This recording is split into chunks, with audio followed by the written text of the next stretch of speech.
right now we talk about high school sports in Louisiana as a whole. And if you're going to do that, you might want to do it with a preeminent sports journalist on prep sports in Louisiana.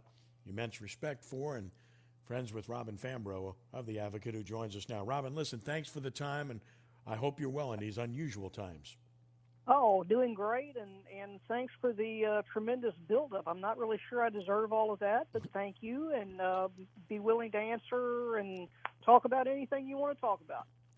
Well, you've been balanced, and that's no surprise, given your acumen and what you've done for years. But when you look at what's been happening here, I just find it to be I'm trying to find the right verbiage to use, but I think on one level I find it remarkable. On the other level, I find it to be so disconcerting that if you take any position on anything these days, you're either a hero or you're a villain. And it's remarkable to me that that's kind of leaked into the high school sports venue as well, because right now, and you're dealing with it every day as I am, and I just can't believe that people are so polarized. If you support athletics taking place and you disagree with me, then you're a bad person. And if you don't support it, then you're a bad person for not supporting it. I'm sure you're getting a lot of the same, aren't you?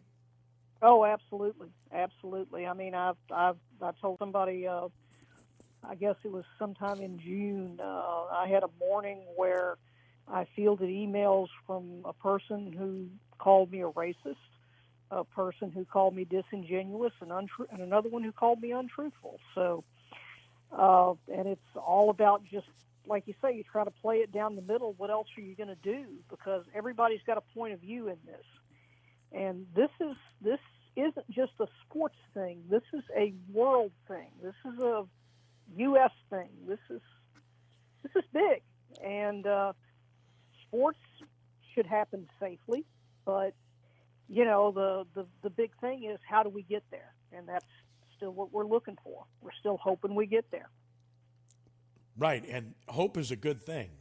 And I'm just amazed that some people just want to dismiss outright the possibility of being able to play, and some of them arrived at that conclusion 2 months ago, and I just kind of scratched my head about that. Well, not only that, you've got the people who have decided 2 months ago that they shouldn't play, and I've got some very good friends that are in that boat too, or some people that I've known for a long time, and they said, well, you can live without sports, or you can live without high school sports. I said, yeah, you can, but the lives of these kids and the people, the coaches who make a living off of it, the fans, their lives are enriched by it in more ways than one. So how do you discount that? I can't. Neither can I. It's just crazy. It's just crazy. Well, listen, it will impact.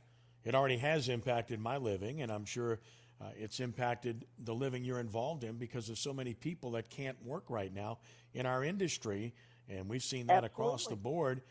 But more than that, this is about the kids. And you go tell that volleyball player at St. Joseph's that she can't play. You go tell that cross-country runner at Catholic High he can't participate. You go tell that football player at Dunham that he can't play. Listen, sure. This means everything to them. They spend 12 months a year, 365 days playing a game or preparing to play a game, and then they don't get the opportunity to do it. This is what it's all about. Well, and, thinking back on it, we were, in a lot of ways, I know I was, and I've talked to other people who felt the same way. We were all kind of naive back in March when all of this started. We kind of knew there could be a long game, but by the same token, I don't know whether it's optimism, a combination of maybe optimism and maybe a little bit of arrogance on our part. We're sitting there thinking, yeah, but you know what?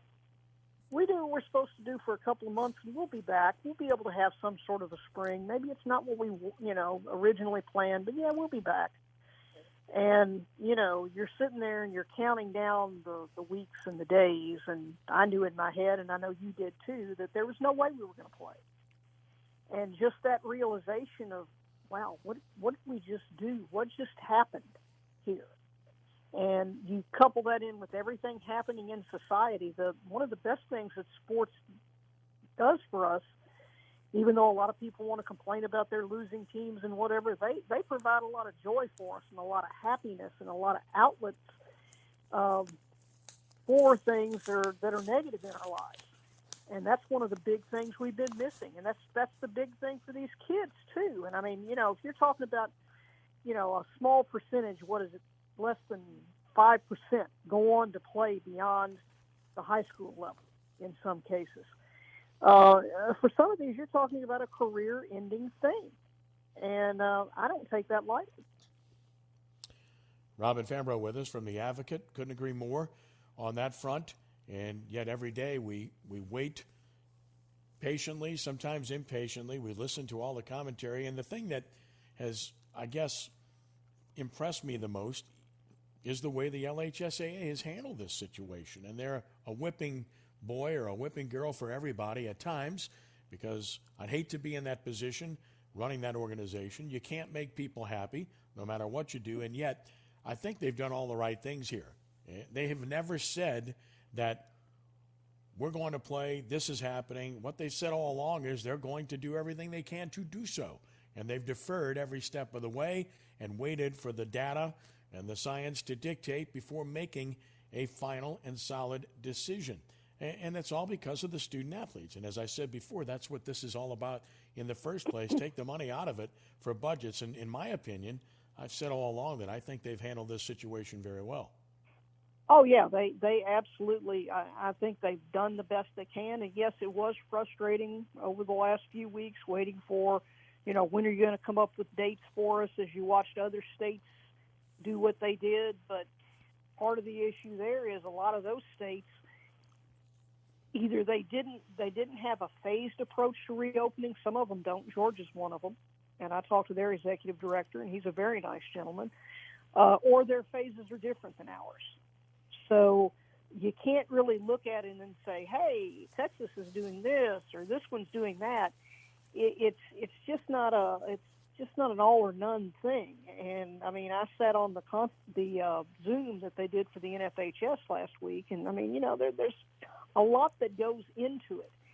And as you listen to what they talked about, the general guidance that they gave, and that's what they kind of encourage their people to do.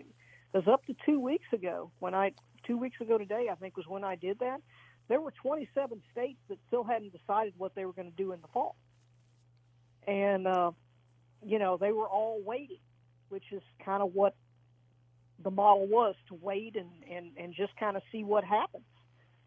So you throw in that, and then, of course, there's the other thing that we're mindful of, too, in the South. We're part of, even Mr. Bonine refers to it as the SEC South. And you're correct, where football, everybody wants to look at football. Everybody wants to see football played. This is a football area. So some of those other alternatives that people pitched out there, not so much a good fit for us. But, the bottom line is, and he even says that it's not what fits us. We've got to wait and see what happens even now. He noted last week, you were on the call with us, that, what went into their decision-making process last week to land on October 8th through 10th as the, week one of the season as we try to move forward and have some sort of football season could be different today or next week or 2 weeks from now. It's like trying to hit a moving target. Exactly. It's fluid. There's no way that you can pin anything down. I think it's a solid plan. And I know you've talked to a lot of coaches. I've done the same, and some athletic directors, and it's unanimous amongst those I've spoken to. They want to play the maximum number of games, which is 8, and move the playoffs back because for the same reasons we've talked about. They want their student athletes to have every possible experience they can. And I've not met anyone that wants any fewer than 8 games in the regular season. I just don't know if that's possible. Yeah, and I talked to several coaches over the weekend that said the same thing. Hey, I'd love to have 8 games, but you know what? If we only have 5, I'm going to be happy with that, because at least I'll know our kids got a chance to play. We already know what this felt like in the spring, where they didn't play, and those kids walked off the field or off the court or wherever in March with the idea that probably they would play, not knowing that would be their last experience. Now we're trying to plan it so this group doesn't have that same feeling of I didn't get to finish. I didn't get to do what I started. And I had a volleyball coach tell me last week, I thought it was a great analogy, before they came up with dates. Said, look, I've already warned our school. Our first home game, that might be our senior night, our pink night, everything rolled into one. Just to make sure that our seniors and our players get all that experience, all those things that we've always experienced. Fully understandable. Good news about swimming, good news about cross country, good news about volleyball, but it's the nature of the sport, obviously, that allows that to possibly take place. With regard to football, it's a different dynamic. No one's done it. No one's tried it. And yet, I don't disagree with the sentiment I've heard from many, many coaches, and that is that, look, most of the virus spread is not occurring in our schools. We've had kids working out at our schools now for several months, whether it's been the small groups of 4 or the 25 groups. Whatever they get is typically going to come from the outside because we're taking every precaution. And I don't disagree with that sentiment that the school in that particular instance is probably pretty much of a safe haven. It's as safe as it gets. I mean, one of the things I think that frustrated the coaches as the summer went on is they felt like they were being held to a higher standard because, you've been able to have a lot of recreation things and a lot of other traditional summer things that maybe haven't had to follow those protocols so much. Where they were kind of held to, we have to sanitize, we have to do this. And if your coaches, I'm sure, are like mine, they took it to heart, and it's a routine. As a matter of fact, I heard some people kind of rebuffing some of the stuff that they want the teams to do, when the season starts, like the mask and the water and all of that, and how that's going to work, and, that's never going to work. And I had one coach tell me, he says, of course it'll work, because we will teach them to do it in advance. It will be a habit. Absolutely. And I think that I don't think the schools have anything but the best interest, obviously, of the student-athlete at heart. And I think they've done everything they can and will do everything they can to ensure that it is as safe as they can possibly be. We all hope it happens. And if it's not safe enough to happen, then so be it. Well, the thing that they keep preaching to their kids, and that's been the frustrating part, and I'm sure you've heard some of this too, is you're good when you're with me on campus. But just a reminder, when you leave here, don't go into large gatherings. Don't do all of these other things. And, let's give ourselves the best chance we have to have a season. And that's really all any of us can ask. We're all, like you say, fingers crossed, toes crossed, whatever we can do. We want to have this season. All of us do. Well stated. Follow her on Twitter at Fambrough ADV. That's Fambrough ADV as an advocate. And of course, follow her work in the hard copy version of The Advocate as well. Robin, listen, a pleasure. Appreciate the time tonight. Keep up the great work. You hear? Hey, you too. Stay safe. All right, Robin. Thank you.